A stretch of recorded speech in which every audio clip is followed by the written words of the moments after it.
the last lecture we discussed the risk management issues. اب risk management اتنا important ہوتا ہے کہ اس کو اتنی آسانی سے اگنور نہیں کیا جا سکتا، بلکہ اگنور کرنے کی کیا بات ہے، اس میں تو بہت زیادہ کوشش اور کیئرفل ہونے کی ضرورت ہوتی ہے، کیونکہ جہاں تک رسک کا تعلق ہوتا ہے وہ جب تک اینالائز نہیں ہو جاتا تو کسی طرح سے بھی کوئی کریڈٹ یا لینڈنگ اس میں پرابلم آ سکتی ہے. ہمیں اکنامک ایشوز کا علم ہونا چاہیے، ہمیں جو پالیسیز ہیں ان کا پتہ ہونا چاہیے، اور کریڈٹ لینڈر جو بھی ہے اسے کسی طرح سے بھی اتنا آزادی سے فائنینسنگ ڈسبرس نہیں کرنی چاہیے، کیونکہ وجہ اس کی یہ ہے کہ اگر ایک بار ایکسپوجر ہو گیا ہمارا تو جب ریکوری کی باری آتی ہے تو بہت مشکلات درپیش ہوتی ہیں. لہذا رسک مینجمنٹ بہت امپورٹنٹ سیگمنٹ ہے، اور آپ یہ دیکھیں گے ہر جگہ کہ آپ رسک مینیجر کا رول بڑا امپورٹنٹ ہوتا ہے. اگر کریڈٹ سینکشن بھی ہو جاتا ہے تو بھی رسک انالسٹ کی پوری ذمہ داری ہوتی ہے کہ اس کو انالائز کرے، اور اگر کہیں سے بھی رسک مینیجر پوائنٹ آؤٹ کرتا ہے کہ اس میں اس طرح سے ایشوز آئیں گے تو اس کو ضرور نظر ثانی کی جاتی ہے. لہذا ان the last class that we discussed, as far as the risk management issues were concerned, they were the important segment of the credit lending. اس کے بعد ہم نے یہ دیکھا کہ کس طرح سے رسک یا جو کریڈٹ رسک ہے وہ مینیج کیسے کیا جاتا ہے، اور اس سے ایسوسیٹڈ مارکیٹ رسک ہے. کیونکہ جب تک ہم کوئی اس طرح کی انالیسس نہیں کر لیتے ہم یہ نہیں سمجھ سکتے کہ ہم نے جو فائنانس کیا، یعنی جو فائنینشیل انسٹیٹیوشن نے ایکسٹینڈ کی جو بوروئنگ وہ محفوظ ہے. یہ نہیں ہوتا کہ ایک بار جب دے دیا تو بری ذمہ ہو گئے ہم ساری باتوں سے. اس کا ریکوری بھی مقصود ہوتا ہے، اس میں کم سے کم ہمیں زیادہ سے زیادہ ریکوریز چاہیے، اور اس انداز میں ریکوریز ہونی چاہیے تاکہ ہم دوسروں کے پیسے ہیں یہ ہمارے تو نہیں ہے نا، ہم نے بورور سے پیسے لیے ہیں، ڈپازٹ موبلائزیشن کیا ہے، لہذا اس کو ہمیں واپس ویسے ہی لوٹانے ہیں. لہذا ہر طرح کا رسک جو میں نے جیسے ذکر کیا آپ کو مارکیٹ رسک، اب مارکیٹ رسک بھی ہم نے ڈسکس کیا. اس کے بعد جب ہمارے پاس لیکوڈیٹی اس کی بن جاتی ہے تو لیکوڈیٹی رسک بھی ہم اس کو دیکھ لیتے ہیں، تاکہ وہ لیکوڈیٹی جب دوبارہ جنریٹ ہو، دوبارہ کریٹ ہو تو آگے ہم اس کو اسی طرح سے ایکسٹینڈ کر سکتے ہیں.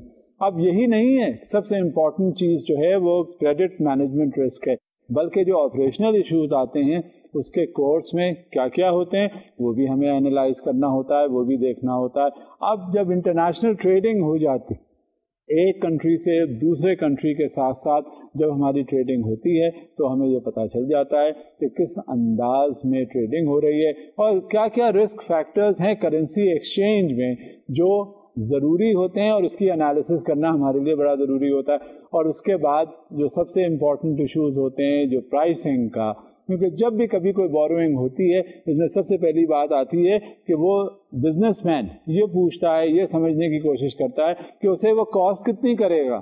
کاسٹ کرنے کا مطلب ہوتا ہے اسے مارک اپ کتنا دینا پڑے گا.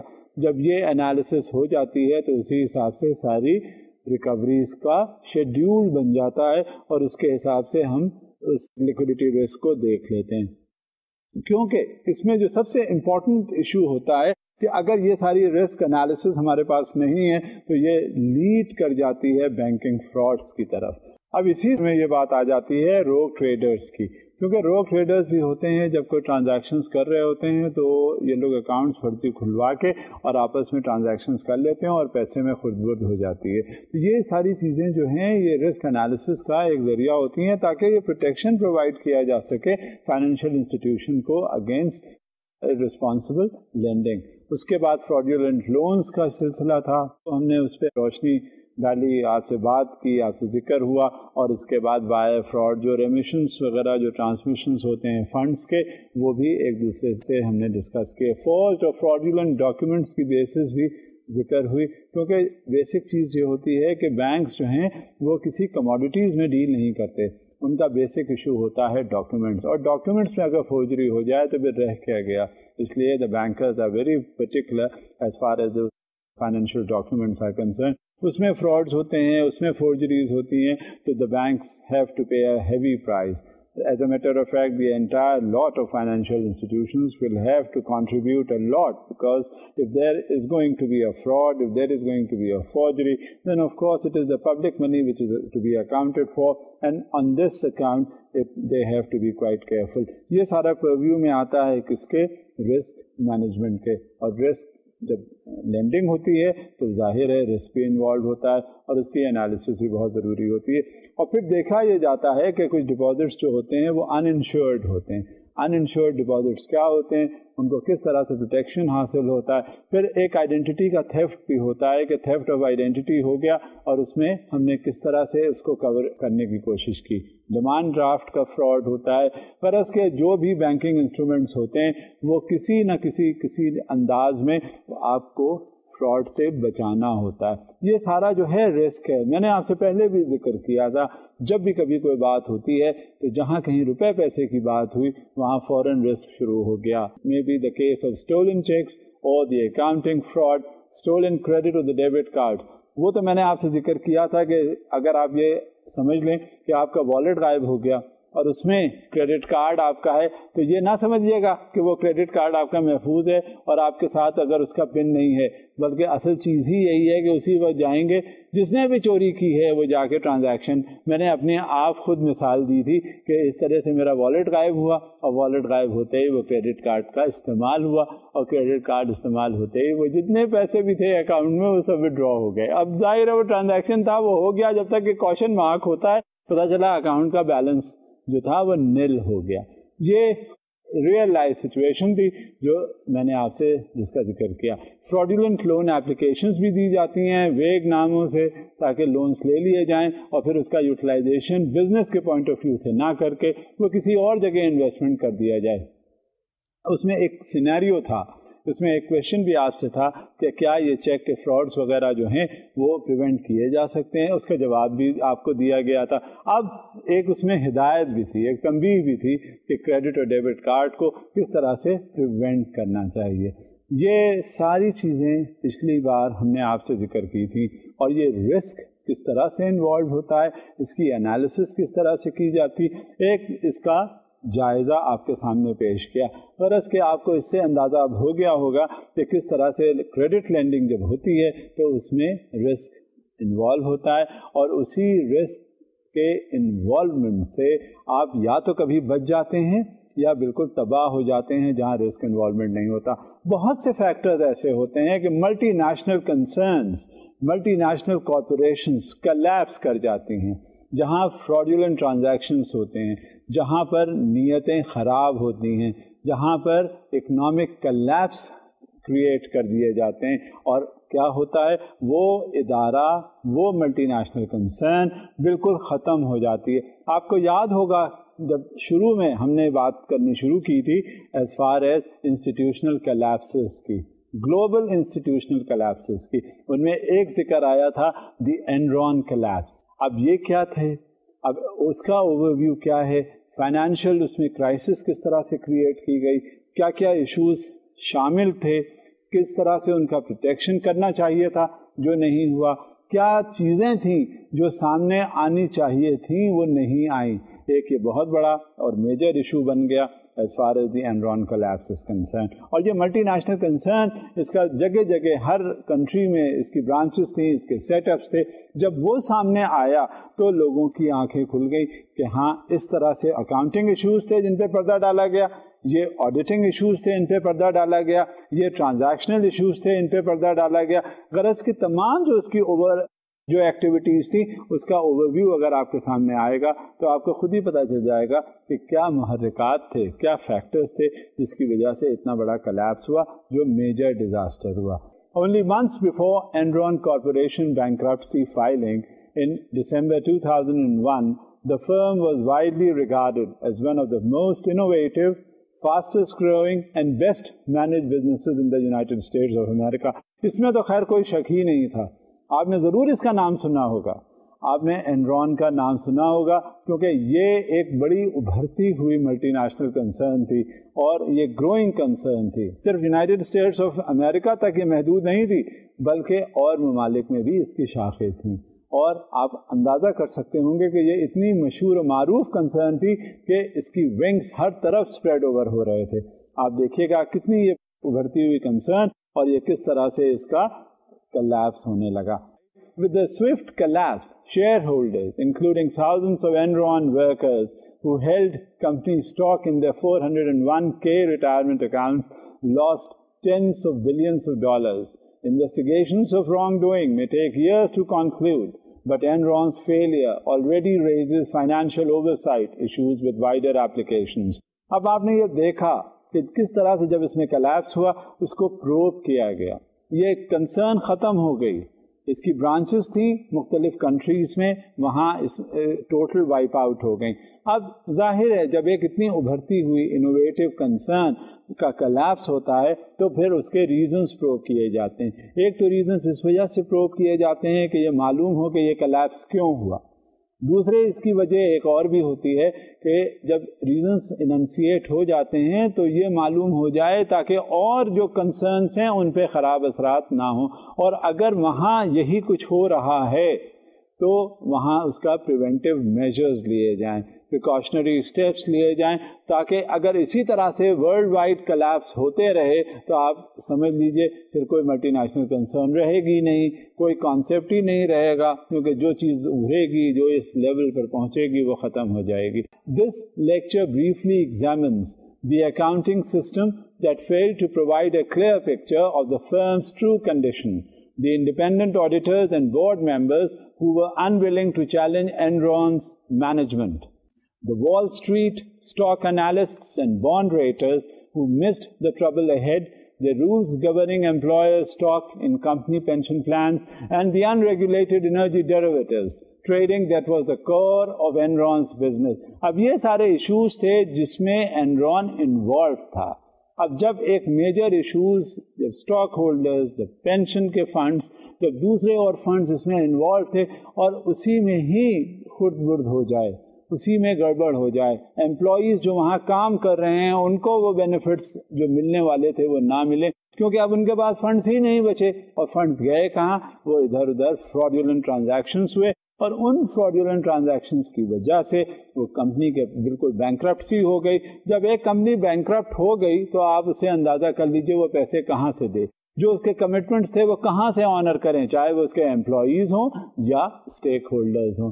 جب بھی کبھی ایسی صورتحال ہوتی ہے تو سب سے زیادہ سفرنگ کس کے ہوتی ہے؟ ایک تو امپلائیز سفر کرتے ہیں اور دوسرے اس کے اسٹیک ہولڈرز. آپ یوں سمجھیے کہ اسٹیک ہولڈرز تو باہر کے لوگ ہوتے ہیں، اور سب سے زیادہ جو مضر اثرات ہوتے ہیں وہ اس کے امپلائیز پر ہوتے ہیں، کیونکہ ان کا سب سے بڑا اسٹیک ہوتا ہے، ان کے گھر چل رہے ہوتے ہیں، ان کے خاندان پل رہے ہوتے ہیں، اور یہ ایک بہت بڑی ذمہ داری ہوتی ہے کسی آرگنائزیشن کے کندھوں پر. Formed in 1985 from a merger of Houston Natural Gas and Internorth Enron Corporation, was the first nationwide natural gas pipeline network. اب یہ اتنے بڑے پیمانے پر جب اس کا مرجر ہو کے اور اس کا انیشیشن ہوا اس کے پروڈکٹ کا، تو it was just a guess pipe line network. جگہ جگہ ہر جگہ اس کا گیس سپلائی کرنے کا تھا کام. اور جب یہ اس نے کام کر لیا تو اس سے بڑی جائنٹ کانگلومریٹ بہت مشکل سے ایگزسٹنس میں آتی ہے. تو اب اس میں کلیپس ہو گیا تو آپ یقین کیجئے کہ اس میں کوئی نہ کوئی ایسے ایشوز تھے جس کی وجہ سے یہ صورتحال پیدا ہوئی. Over time, the firm's business focus shifted from the regulated transportation of natural gas to unregulated energy trading markets. The guiding principle seems to have been that there was more money to be made in buying and selling financial contracts linked to the value of energy assets and to other economic variables than in actual ownership of physical assets. Until late 2001, nearly all observers, including professional Wall Street analysts, regarded this transformation as an outstanding success. اب یہی تک نہیں کہ gas کی supply تھی وہ چلتی رہی، ہر جگہ کنزیومرز کو دیا جاتا رہا، بلکہ انہوں نے صرف اس سے آگے بھی بڑھے، کیونکہ جب کوئی بھی کاروبار انیشیٹ کیا جاتا ہے تو اس میں پھر ایکسپینشنز بھی ہوتے ہیں over a period of time. تو وہاں تک اپنے آپ کو ریسٹرکٹ نہیں کیا. ریسٹرکٹ سے مراد یہ کہ گیس کی صرف سپلائی نہیں رکھی، بلکہ ٹرانسپورٹیشن آف انرجی ہر جگہ جہاں بھی ہو سکتا تھا وہ رکھا گیا، اور اس میں بہت زیادہ ان کو پروفٹس ہونے کے امکان تھے اور ہونے بھی لگے. اب دیکھتے ہیں آگے کہ کیا صورتحال ہوتی ہے. Enron's reported annual revenues grew from under $10 billion in the early 1990s to $101 billion in 2000, ranking it 7th on the Fortune 500. اس سے آپ اندازہ لگا لیجئے کہ کتنے ریونیو میں ایک دم سے ان کے فائدہ ہونے لگا. اور جب ریونیو میں فائدہ ہوتا ہے تو یہی تو کمپنی کا سورس ہوتا ہے، یہ ریسورس ہوتا ہے. جب سپلائی کی، جب پروڈکٹ ڈسکس کیا، تو پروڈکٹ ڈسکس کرنے کے بعد اس سے ریٹرنز جب آنے شروع ہو گئے تو یہ دیکھا جاتا ہے کہ اینول ٹرن اوور اس کمپنی کا کتنا زیادہ ہوا اور اس کے کیا ریزنز تھے. پتہ چلا کہ یہ بزنس جو ہے بہت زیادہ گرو کر رہی ہے، اکنامک ایکٹیویٹی اس میں بہت زیادہ ہیں، اور کنٹری کا اوور آل اکنامک سینیریو اس سے لنکڈ جو ہوتا ہے وہ گرو کرنا شروع کر دیتا ہے. اور اس سے آپ اندازہ کر سکتے ہیں جب اس کا ٹرن اوور گرو کر رہا ہوتا ہے. تو similarly this use to happen and this happen with Enron. Several committees in the House and Senate have held or planned to hold hearings related to Enron's fall.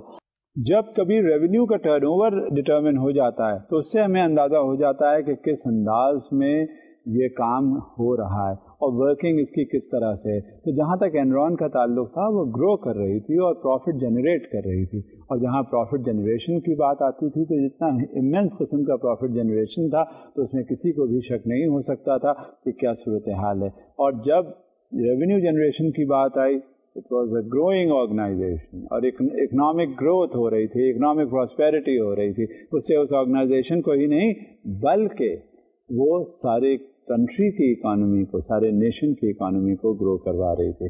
اب یہ جب ہے صورتحال تو everybody was quite contented with the working of Enron limited. اب naturally جب ایک اتنا بڑا جائنٹ کانگلومریٹ جب گرتا ہے، ختم ہوتا ہے، تو یہ تشویش کا باعث ہوتا ہے ہر کے لیے. اب یہ بات ضرور ہے کہ تشویش کا باعث ہے، مگر اس میں جو سب سے بڑی چیز یہ ہوتی ہے کہ اب ایک چیز ہونی تھی وہ تو ہو گئی. ہاں فیوچر اس طرح کے کلیپسز جو ہیں وہ ضرور پریونٹ کر دینے چاہیے، لیکن اب جو ایک چیز ہو گئی اس میں ریٹریول جو ہے پھر بڑا مشکل ہوتا ہے. ایک کوئی بھی جائنٹ کانگلومریٹ اتنا آسانی سے جب وہ ختم ہو جاتی ہے تب اس کا ریٹریول جو ہے وہ بڑا مشکل ہوتا ہے. اور کتنا ہی پروب کیا جائے، کتنا ہی کازز انالائز کیے جائیں، وہ تو جو ہونا تھا وہ ہو گیا، لیکن آئندہ اس کا ضرور کوئی پریونٹیو اسٹیپس لینے چاہیے. The Justice Department is conducting a criminal investigation. The challenge for financial oversight, however, does not depend on findings of the wrongdoing. اب یہ ایک دوسری بات ہے کہ جب ایک پروب کیا گیا، اس کی رانگ ڈوئنگ سامنے آ گئیں، تو اس کے بعد بھی اس کا وہ ایکشن نہیں لیا گیا جو کہ ایکشن لینا چاہیے. اور یہ اس کے کیا ریزنز ہو سکتے ہیں؟ It is better known to the people who were probing it. Even if no one at Enron did anything improper, the swift and unanticipated collapse of such a large corporation suggests basic problems with the United States system of securities regulation, which is based on the full and accurate disclosure of all financial information that market participants need to make informed investment decisions. ہوتا کیا ہے جب investment decisions ہوتے ہیں تو اس میں جو سب سے بڑی چیز ہوتی ہے کہ مارکیٹ کو، یعنی جو اسٹیک ہولڈرز بننے والے ہوتے ہیں، انہیں ایک ایک چیز کمپنی کے بارے میں بتانی ضروری ہوتی ہے. جب انہیں سب کچھ معلوم ہوتا ہے، اس کے ایسٹس معلوم ہوتے ہیں، اس کی لائبلٹیز معلوم ہوتی ہیں، اس کی فنکشننگس معلوم ہوتی ہیں، اس کے انویسٹمنٹس معلوم ہوتے ہیں، جب سب کچھ ان کے سامنے پوری پکچر ہوتی ہے تب اس کے حساب سے وہ انویسٹمنٹ ڈیسیشن کرتے ہیں. اور انویسٹمنٹ ڈیسیشن اسی وقت کیا جا سکتا ہے پراپر انداز میں جب تک آپ ڈیٹیل انالیسس نہ کر سکیں اس آرگنائزیشن یا اس انسٹیٹیوشن کے بارے میں، کیونکہ جب تک یہ صورتحال رہے گی اس وقت تک لوگ ڈارک میں رہیں گے. اب کیا آڈیٹنگ ایشوز تھے، کس طرح سے انرون کے اوپر یہ ایڈورسٹیز آئیں، یہ ضرور پتہ ہونے چاہیے. اور یہ آڈیٹنگ ایشوز آپ کے سامنے ہیں. Federal Securities Law requires that the accounting statements of publicly traded corporations be certified by an independent auditor. Enron's outside audits have received much attention. Auditors جب آڈٹ کرتے ہیں تو بہت سی اس کی جو ورکنگ ہوتی ہے کسی آرگنائزیشن کی وہ سامنے آ جاتی ہے، اور وہ جو آرگنائزیشنل فنکشننگ ہے وہ بہت رول پلے کرتی ہے آئندہ کے ریونیو جنریشن پہ اور اس کی ایکٹیویٹیز پر. انرون کے سلسلے میں بھی یہی اکاؤنٹنگ پروسیجرز جس انداز میں لیے گئے کیے گئے جو ان کی ایکٹیویٹیز تھیں اس سے جب اب سامنے آتا ہے تو پھر پتہ چلتا ہے کہ اس کے کیا کیا فلاز تھے. While external audits do not prevent corporations from making financial mistakes, let alone bankruptcy, problems with recent Enron audits may have contributed to both the rapid rise and the sharp fall in its stock price. اب یہ stocks جو ہوتے ہیں economic indicators ہوتے ہیں کسی بھی organization کے. کنٹری کی اکنامک پراسپیرٹی بھی ڈٹرمن کی جاتی ہے اسی بورسز کے حوالے سے. جب آپ مختلف قسم کے جو اسٹاک ایکسچینجز دیکھ رہے ہیں, چاہے وہ لاہور اسٹاک ایکسچینج ہو یا کراچی ہو یا اسلام آباد ہو, اس کی بیسک وجہ یہی ہوتی ہے کہ جب وہاں پہ اسٹاکس کی ٹریڈنگ ہوتی ہے نا, تو یہ پتہ چل جاتا ہے کون سے اسٹاکس اوپر جا رہے ہیں. اس کا مطلب یہ ہوتا ہے کہ کس سیکٹر میں کتنی گروتھ ہو رہی ہے, اور جب اس گروتھ کا اندازہ ہو جاتا ہے تب اسی حساب سے وہ اکنامک ایکٹیویٹی ہوتی ہے اور اسی میں انویسٹمنٹ کرنے کی گنجائش ہوتی ہے. باہر والا یہ دیکھ رہا ہوتا ہے, انالائز کر رہا ہوتا ہے کہ یہاں کے اسٹاکس کی کیا صورتحال ہے اور کون سا سیگمنٹ جو ہے وہ کس انداز میں گرو کر کے آگے جا رہا ہے, لہٰذا یہ اسٹاک پرائس اسی حساب سے ڈٹرمن ہوتی ہے. جب یہ ایکسٹرنل آڈٹس ہوتے ہیں تو یہ کارپوریشنس کو یا ملٹی نیشنل کنسرن کو یا کسی بھی آرگنائزیشن کو یہ بتا دیتے ہیں, وارن کر دیتے ہیں کہ look here, this is the share value, and if this and this is not going to be prevented, if certain steps are not going to be taken, then of course there is going to be a shortfall as far as the value of the stocks are concerned. تو تاکہ اس سے یہ پتہ چل جاتا ہے کہ یہ کون سے اکنامک انڈیکیٹرز ہیں اور انویسٹمنٹس میں اس میں کہاں پرابلمس کریٹ ہو سکتی ہیں. یہ ایکسٹرنل آڈٹ کا کام ہوتا ہے. اب اینرون کی کنڈیشن اور کیا ہے؟ Outside investors, including financial institutions, may have been misled about the corporation's net income, which was subsequently restated, and contingent liabilities which were far larger than generally known. The auditor Arthur Andersen has admitted some mistakes. اب اس کا تو auditor نے کچھ mistakes اس میں admit کی. اس میں یہ بتایا گیا کہ کس طرح سے جو لائبلٹیز تھیں وہ آگے انڈیکیٹ نہیں کی گئی صحیح, کیا جو ایسٹس گرو کر رہے تھے وہ کیا صحیح اسٹیٹمنٹس تھے.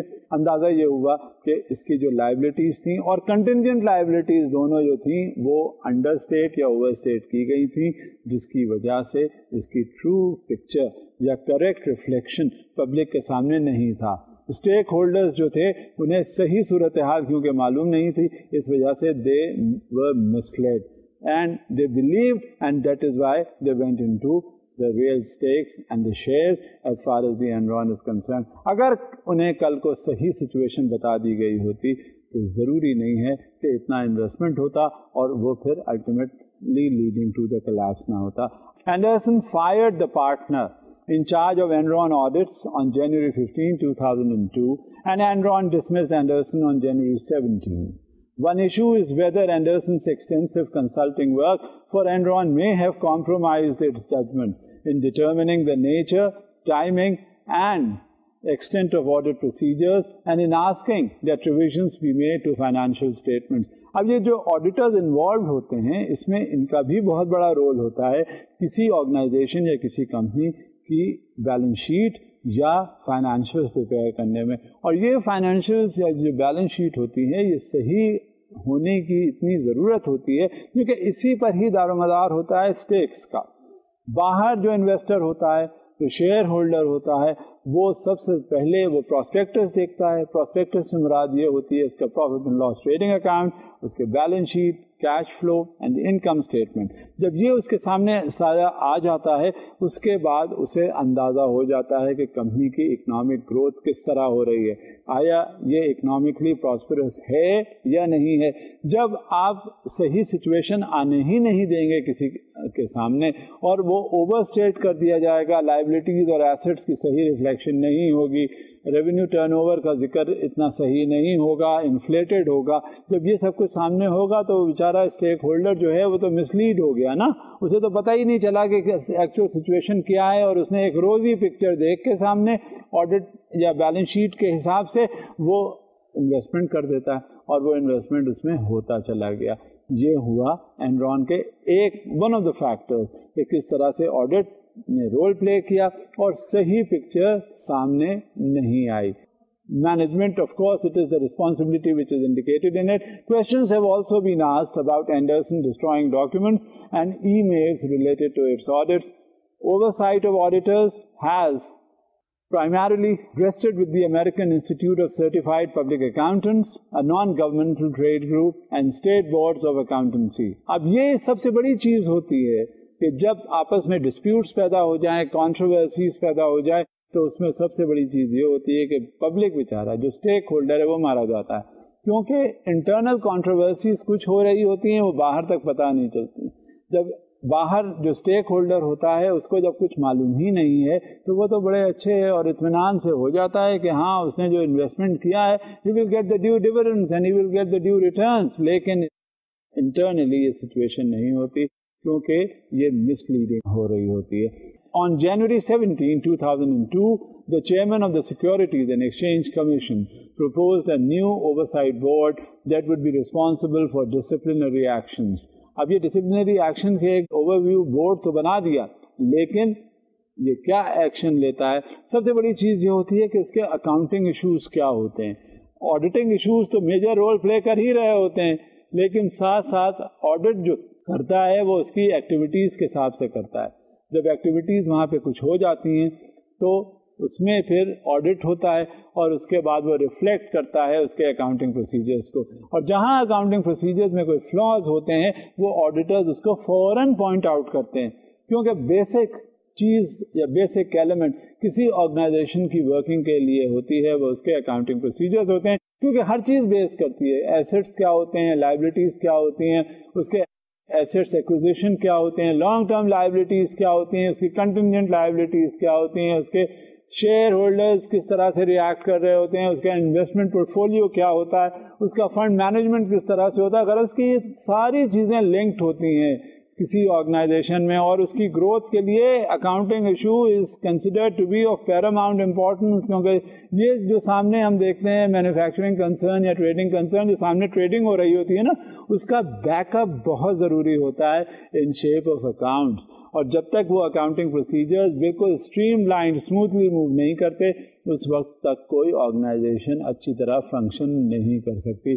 اگر اکاؤنٹنگ پروسیجرز میں فلاز ہیں تو انہیرنٹ فلاز ہوتے ہیں جس کی وجہ سے پھر وہ نکلنا مشکل ہو جاتا ہے, اور وہی ریزلٹس ہوتے ہیں جو کلیپس کی شکل میں نظر آتے ہیں.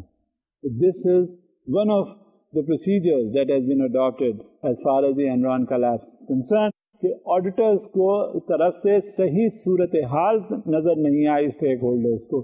اس میں اکاؤنٹنگ ایشوز تھے, اور وہ کیا اکاؤنٹنگ ایشوز ہیں؟ The Enron controversy involves several accounting issues. One concerns the rules governing whether the financial statements of special purpose entities established by a corporation should be consolidated with the corporation's financial statements. For certain SPE partnerships at issue, consolidation is not required if, among other things, an independent third party invests as little as 3% of the capital, a threshold some consider too low. اب یہ اتنی جو joint conglomerates ہوتی ہیں, بڑی بڑے جو business organisations ہوتی ہیں, اس میں آرگنائزیشنل انویسٹمنٹس ہوتے ہیں. اب آرگنائزیشنل انویسٹمنٹس کے ساتھ یہ دیکھا جاتا ہے کہ اس میں پرسنٹیج آف انویسٹمنٹ کیا ہے, 3%. اب 3% بہت لو انویسٹمنٹ ہوتا ہے, یہاں تک کہ جب 3% بھی اگر انویسٹمنٹ ہے تو اس کو بھی دیکھنا پڑتا ہے کہ اس کے ریٹرنز کیا ہوتے ہیں. اس کو بالکل کوئی نگلیکٹ کر کے یا اگنور کر کے اس میں سروائیول جو ہونا ہوتا ہے بڑا مشکل ہوتا ہے, کیونکہ پیسے تو سب کے لگے ہوتے ہیں. جب پیسہ لگ جاتا ہے تو اسی وقت رسک شروع ہو جاتا ہے اور اس کی انالیسس بھی شروع ہو جاتی ہے. ایک تو یہ تھا کہ لو انویسٹمنٹ تک کی انالیسس نہیں کی گئی. اب دوسرا ایشو کیا تھا اینرون کے کلیپس کا. اب اینرون کی بات میں یہاں پہ اس وجہ سے کر رہا ہوں کہ اس میں دیکھیے گا کہ کس طرح سے فائنینشیل انسٹیٹیوشنز اوور آل ان کا جو پرسپیکٹو ہے وہ اس میں انوالو ہو جاتا ہے, اور کہاں کہاں فلاز ہوتے ہیں جس کی وجہ سے ایک جائنٹس جو کانگلومریٹس ہیں, بڑے بڑے جو بزنس ہاؤسز ہیں, وہ کلیپس کر جاتے ہیں. آپ کو یہ دیکھ کر ضرور اندازہ ہوگا کہ کس طرح سے یہ فائنینشیل انسٹیٹیوشنز اپنا پارٹ پلے کرتے ہیں اکنامک پراسپیرٹی کا اور at the same time economic retardation کا. بہت سی آرگنائزیشنز بہت اوپر ترقی کر جاتی ہیں اور بہت سی آرگنائزیشن بالکل ختم ہو جاتی ہیں. اب میں آپ کو دوسرا ایشو کیا تھا اینرون کے ساتھ اس کی طرف لے چلتا ہوں. A second issue concerns the latitude allowed in valuing derivatives, particularly non-exchange traded energy contracts. اب یہ ایک امپورٹنٹ سیگمنٹ تھا کہ انرجی کانٹریکٹ جو ڈیریویٹیوز تھے اور naan exchange traded energy contract وہ کس طرح سے تھے, ان کو دیکھنا تھا کہ اس میں لیٹیٹیوڈ کتنا. جب بھی کبھی کوئی پرفارمنس کانٹریکٹ یا کسی انداز میں منی مارکیٹ میں انویسٹمنٹس جو ہو رہی ہوتی ہیں تو اس کا جو بیسک ایشو ہوتا ہے وہ جب تک انوالو ہوتا ہے اسے ہمیں ایک ایک چیز اس کی دیکھنی پڑتی ہے، اور اس میں یہ بھی دیکھنا پڑتا ہے کہ کس طرح سے اس میں لیٹیٹیوڈ ملا ہے ہمیں کہاں تک، اور لیٹیٹیوڈ کا کام یہ ہوتا ہے کہ ہمیں وہ پروٹیکشن پرووائڈ کرتا ہے اس آرگنائزیشنل فلاز کی طرف. تو یہ ایک ایشو تھا جو انرون سے وابستہ تھا. اب تیسرا ایشو کیا تھا؟ There are call for improved disclosure either in notes to financial statements or a management discussion and analysis, especially for financial arrangements involving contingent liabilities. اب ایک چیز تھی وہ میں جس کا ذکر کر چکا تھا liabilities، دوسری چیز تھی contingent liabilities. ایک چیز ہو رہی ہے، ایک لائبلٹی کریٹ ہو رہی ہے، اس کا ایک کانسیکوینس میں ایک دوسری لائبلٹی بھی کریٹ ہوتی ہے، that is a contingent liability. اب اس میں یہ دیکھنا تھا کہ اس میں کیا کیا ایشوز تھے جو کنٹینجنٹ تھے ان لائبلٹیز کے جو آلریڈی ان ایگزسٹنس میں آ گئی تھی، اور یہ چیز اکاؤنٹنگ ایشوز میں انوالو تھی، اور اس کو آڈیٹرز نے پوائنٹ آؤٹ کرنا تھا اور آڈٹ کرنا تھا. جب تک اس کا صحیح اسٹیٹمنٹ، صحیح انالیسس نہیں ہوتا اس وقت تک کوئی بھی پکچر صحیح معنوں میں ریفلیکٹ نہیں کی جا سکتی. اب یہ بھی دیکھنا ہے کہ اکاؤنٹنگ اسٹینڈرڈ جو تھے وہ کس طرح سے تھے، کیونکہ اکاؤنٹنگ اسٹینڈرڈ یا اکاؤنٹنگ پرنسپلس صحیح ہونا کسی آرگنائزیشن کی انالیسز میں بہت ضروری ہوتا ہے. Accounting standards for corporations are set by the financial accounting standards board, a non-governmental entity, though there are also SEC requirements. The SEC has statutory authority to set accounting standards for firms that sell securities to the public. اب یہ ایک major issue تھا جو اس میں انرون کے سلسلے میں تھا. اب یہ آئیڈینٹیفائی ہونا ضروری تھا. ہر بات جو بھی آرگنائزیشن ہوتی ہے، کوئی بھی انسٹیٹیوشن ہو، چاہے وہ فائنینشیل انسٹیٹیوشن ہو یا آرڈینری انسٹیٹیوشن ہو، بینکس ہو یا کوئی اور لیزنگ کمپنیز ہوں یا کوئی بھی آرگنائزیشن، جہاں روپے پیسے کی بات آتی ہے وہاں ہر چیز جو ہے بہت صحیح اس کا ڈسکلوجر ہونا ضروری ہوتا ہے.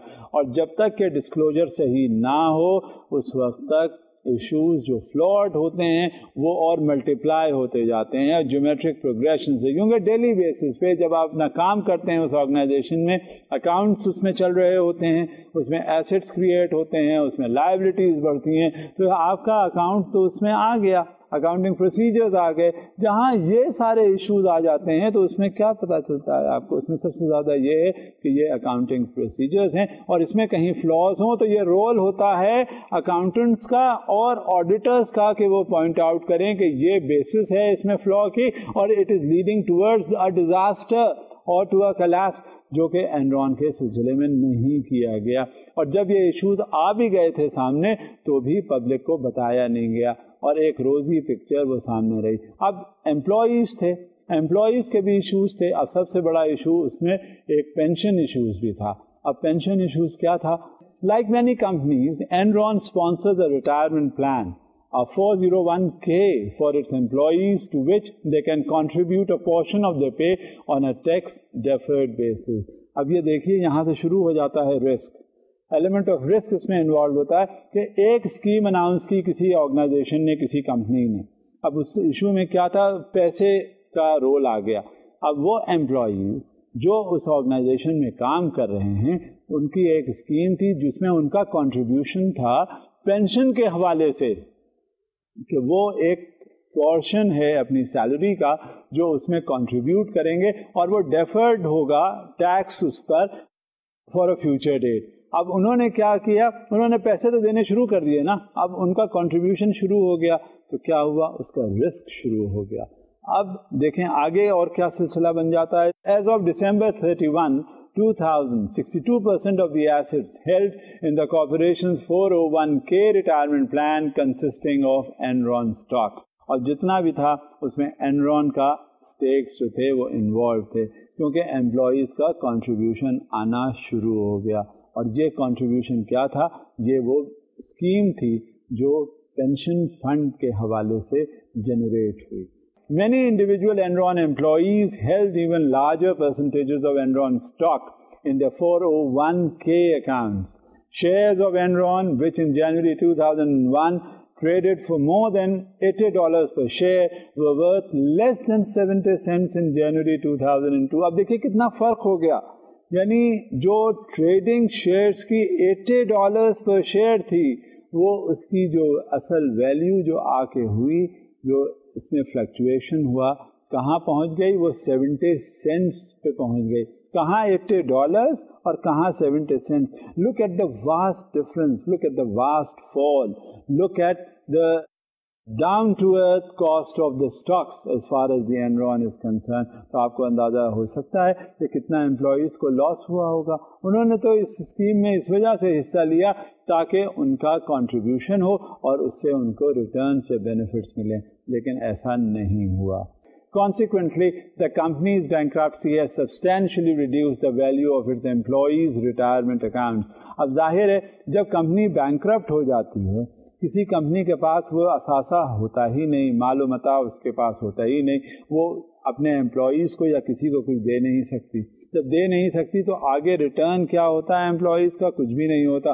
تو اب جو امپلائیز کا ریٹائرمنٹ اکاؤنٹس تھے اس میں بھی کچھ نہیں بچا, کیونکہ کمپنی ہی is on verge of collapse. تو نیچرلی وہ پھر آگے دے گی کیا کسی کو, چاہے وہ اس کے انٹرنل کسٹمرز ہوں یا ایکسٹرنل کسٹمرز ہوں, چاہے وہ کسی انداز میں بھی آرگنائزیشن رن کر رہے ہوں. تو you would not be getting any dividends اور the returns as far as that particular organization or the company is concerned. The losses suffered by participants in the Enron Corporation's 401k plan have prompted questions about the laws and regulations that govern these plans.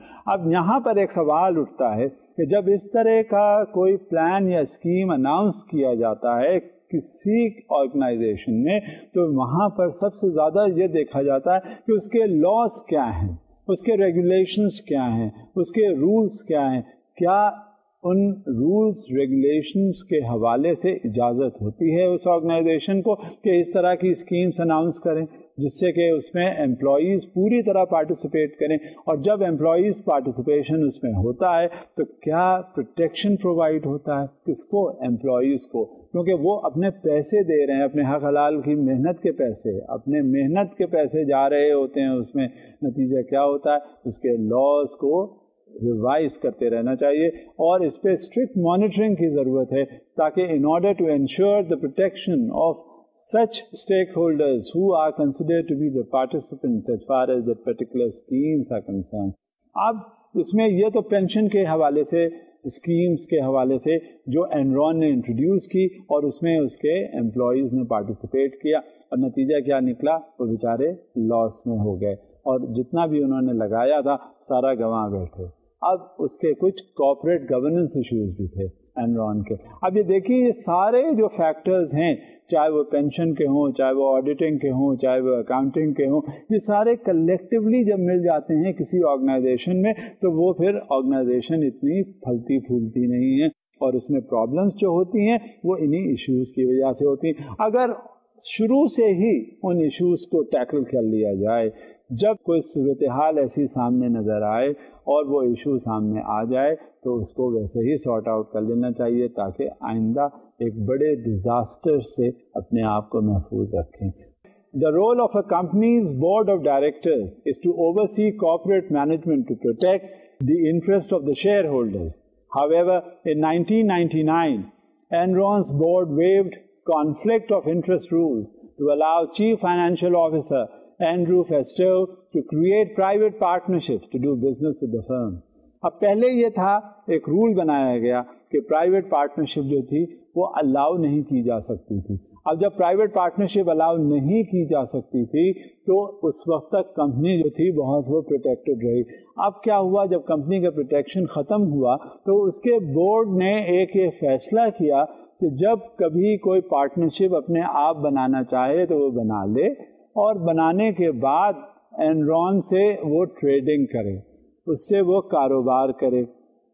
نتیجہ اس کا یہ ہوتا ہے کہ ایک کوئی بھی partnership, کوئی بھی شخص اٹھ سکتا ہے اور وہ پارٹنرشپ کریٹ کر لے اور پارٹنرشپ کریشن کے بعد اس کمپنی سے کاروبار شروع کر دے. تو نیچرلی وہ پھر کمپنی سے کاروبار کسی پیمانے پر بھی ہو سکتی ہے اور اس میں کسی کوئی بھی اسٹیک انوالو ہوگا جس کے بارے میں وہ تو لیگل اجازت دی جا رہی ہے کہ ہاں تم اس کمپنی کے ساتھ ٹریڈنگ کرو, تو اس میں کوئی بھی ایشو ہو سکتا ہے, کچھ بھی fraudulent transactions ہو سکتے ہیں. These partnerships appear to have concealed debts and liabilities that would have had a significant impact on Enron's reported profits. اب یہاں کیا ہے, یہاں کیموفلاج کیا جا رہا ہے اس کے ڈیٹس کو. کس کے؟ اینرون کے. جب اس طرح کی پارٹنرشپس ہوتی ہیں تو یہ ایک سگنیفیکنٹ امپیکٹ اس لارج آرگنائزیشن پہ کر رہی ہوتی ہیں، جس سے اس کے پروفٹ جنریشن میں بڑا فرق پڑتا ہے، پروفٹ کنسیلمنٹ میں. اور صحیح صورتحال پھر سامنے آتی نہیں. جب وہ پارٹنرشپ آئی، اس نے ٹریڈنگ شروع کی، اس نے ہر انداز میں اس سے ٹرانزیکشن شروع کیے، تو وہ جو لاسز، وہ جو ڈیٹس تھے، وہ بجائے بڑی کنسرن اور بڑے کارپوریشنز کے، وہ نظر آتے ہیں کس پہ؟ اسی پارٹنرشپ کے اوپر. اس لیے صحیح پوزیشن سامنے کنسیل ہو جاتی ہے اور ایگزیکٹ جو صورتحال ہے اس کا پتہ نہیں چل پاتا. Enron's collapse raises the issue of how to reinforce directors' capability and will to challenge questionable dealings by corporate managers. کبھی کبھی ایسا ہو جاتا تھا کہ کوئی بھی کارپوریٹ مینیجر ہوتا تھا، اس کا وہ کوشچن ریز کر دیتا. اب نیچرلی اب وہ ڈائریکٹر ہے، اس کے پاس جب آبجیکشن ریز ہو کے جاتا، وہ اس کو اگنور کر دیتا، اس کی سویٹ ول پہ تھا، کیونکہ اس میں اس کے اصل انٹینشنز کچھ اور تھے. اس میں اس کی وہ بات نہیں تھی کہ جو کمپنی کا انٹرسٹ کریٹ کیا جائے اور اس کو سسٹین کیا جائے. اس میں اس کا ہو سکتا ہے اپنا انٹرسٹ بھی ہو، اور یقینی طور پہ یہ سامنے نظر آ جاتا تھا آگے. Specific questions involve independent or outside directors. Stock exchange rules require that a certain percentage of board members be unaffiliated with the firm and its management. اور یہ ایشو بہت زیادہ امپورٹنٹ تھا، کیونکہ جو اس کے ممبرس تھے، جو اس کے بورڈ آف ڈائریکٹرز تھے، اس میں کچھ نہ کچھ ضرور ایسے ایلیمنٹس ہونے چاہیے تھے جن کا ایسوسیشن مینجمنٹ کے ساتھ نہ ہو، جن کا ایسوسیشن اس کے رننگ آف دا کنسرن کے ساتھ نہ ہو. تبھی وہ باہر رہ کر اندازہ کر کے اس کا جائزہ لے کے جو آرگنائزیشن ہے اس کو بتا سکیں کہ ہاں یہ ایشوز ہیں اور ان کو سارٹ آؤٹ کرنا چاہیے.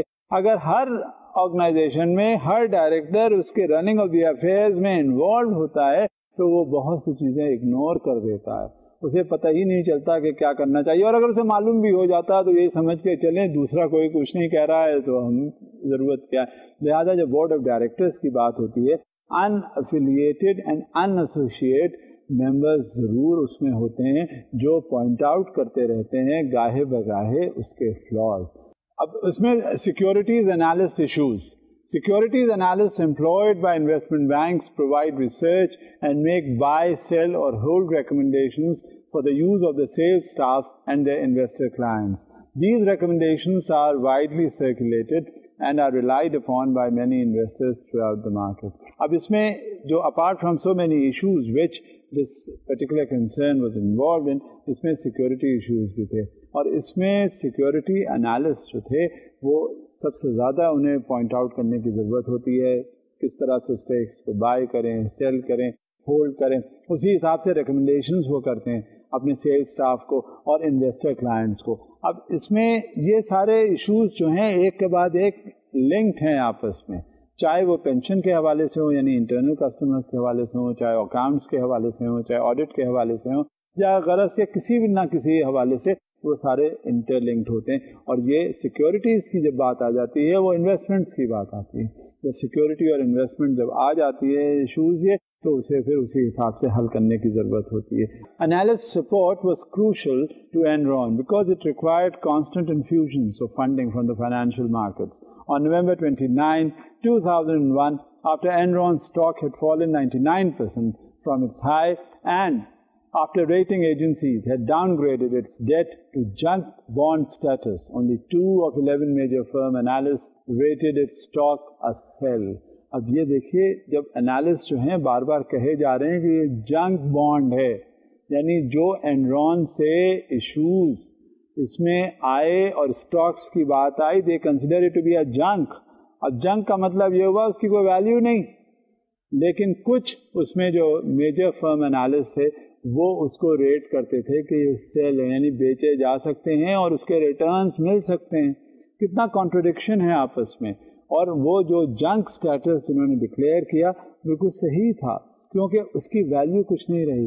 جب انٹرنلی ایک آرگنائزیشن بالکل کھوکھلی ہو چکی ہوتی ہے، اس میں کچھ ہوتا ہی نہیں ہے، اس کی ویلیوز کچھ نہیں ہوتی، اس میں کوئی اکنامک ایکٹیویٹیز جو ہیں وہ کچھ نہیں ہو رہی ہوتی، تو جب ایسی صورتحال ہوتی ہے تو ظاہر ہے اس کے اسٹاکس کی کیا ویلیو ہوگی. جب یہ ڈکلیئر کر دیا گیا تو یہاں پہ ایلیمنٹ کیا آ گیا؟ کنسیلمنٹ کا. اور وہ جہاں کنسیلمنٹ کا ایلیمنٹ آیا تو اس میں پھر یہی پرابلمس ہوتی ہیں جو انرون کے سلسلے میں This performance added to concerns that were raised in 2000 in the wake of the dot-com stock crash. اب مختلف crashes ہوئے دنیا میں اور اس میں اینرون کا کریش جو ہے وہ میجر کریش کہا جاتا ہے، اور دوسرے ایشوز بھی ہوئے، دوسرے بھی کریشز ہوئے، ان کا بھی ذکر ہوا. آپس میں ان لوگوں کا کمپیریزن جب ہوتا ہے تو اس میں پتہ چلتا ہے کہ یہ آرگنائزیشن میں وہی سارے فلاز اور ایشوز آئے جو دوسری آرگنائزیشن میں پہلے آ چکے تھے، اور وہ پوائنٹ آؤٹ بھی کیے جا چکے، اس کے بعد بھی ذہن میں یہ رکھا نہیں گیا.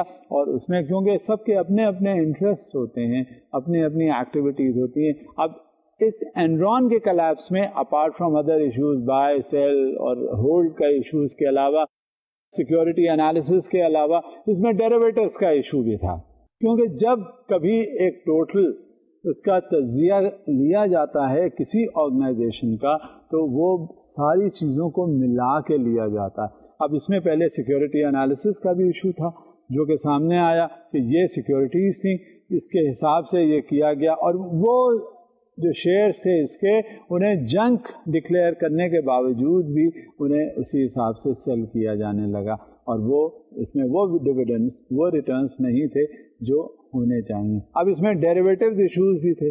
اب ڈیریویٹو ایشوز کیا تھے؟ The core of Enron's business appears to have been dealing in derivative contracts based on the prices of oil, gas, electricity, and other variables. For example, Enron sold long-term contracts to sell energy at fixed prices. These contracts allowed the buyers to avoid or hedge the risks that increases or drops in energy prices pose to their businesses, since the markets in which Enron traded are largely unregulated. With no reporting requirements, little information is available about the extent of profitability of Enron's derivatives activities. Did Enron earn money from dealer commissions? اب ایک ذہن میں سوال اٹھتا ہے، یہ derivative issues آئے، اس میں Enron کس طرح سے انوالو تھی.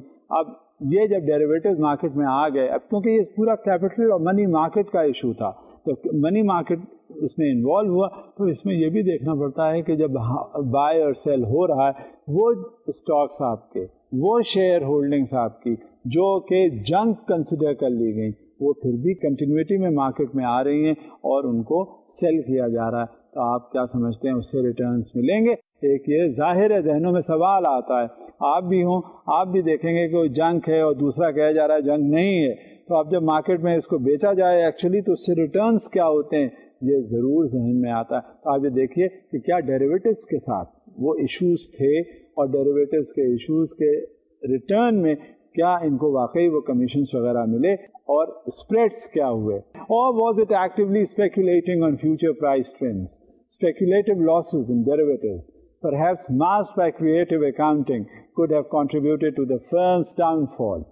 On the other hand, the trading operations may have been profitable and trouble-free, and Enron's financial difficulties, the result of other unrelated operations. Enron's collapse raises the issue of supervision of unregulated derivative markets.